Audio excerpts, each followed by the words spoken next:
সারা বাংলার প্রশাসনিক দপ্তরের সঙ্গে তিনি একটা ভিসি করেছেন এবং 15 বছরে যে উন্নয়নের খতিয়ান সেটাকে তিনি তুলে ধরেছেন।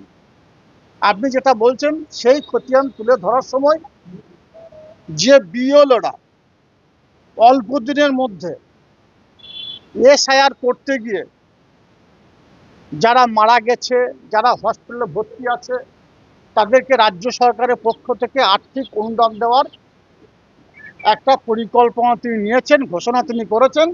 মমতা বন্দ্যোপাধ্যায় যেটা ঘোষণা করেন, যেটা বলেন সেটা করে দেখান, সর্বতই সেটা তিনি করে দেখাবেন।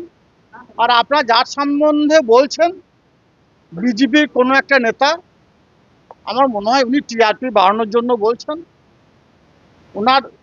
ওনাদের মনে রাখা দরকার যে মমতা বন্দ্যোপাধ্যায় যেটা বলেন সেটা তিনি করে দেখান।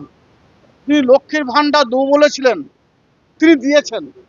যখন লক্ষ্মীর ভাণ্ডার মমতা বন্দ্যোপাধ্যায় প্রথম প্রস্তাব দেন, তখন যারা বিজেপি করছেন তারা বলেছিলেন হয়তো ভাঁওতা দিচ্ছেন, ধোকা দিচ্ছেন।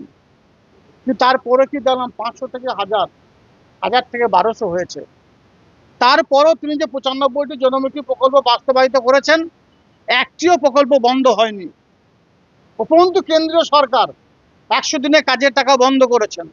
মাথার ঘাম পায়ে ফেলি আমার যারা ক্ষেত মজুর ভাইরা আছে, যারা 100 দিনে কাজ করেছিল, তাদের টাকা কেন্দ্র সরকার দেয়নি, কিন্তু মমতাময়ী মা মমতা বন্দ্যোপাধ্যায় সরকার দিয়েছে।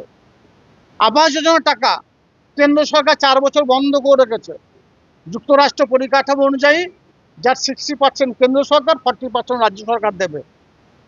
কিন্তু আমাদের রাজ্য সরকার নিজস্ব তহবিল থেকে, নিজস্ব ফান্ড থেকে আবাস যোজনা বাড়ি দিচ্ছেন। মমতা বন্দ্যোপাধ্যায় যেটা বলেন, যে কথা দেন সেই কথা রাখেন।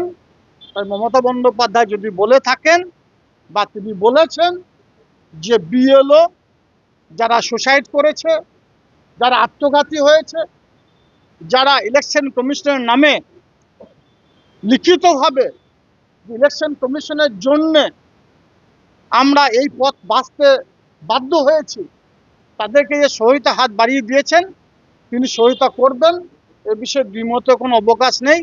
আর যারা বলছেন তারা মুখেই বলেন, টিআরপি বাড়ানোর জন্য বলেন, লাভ হবে না।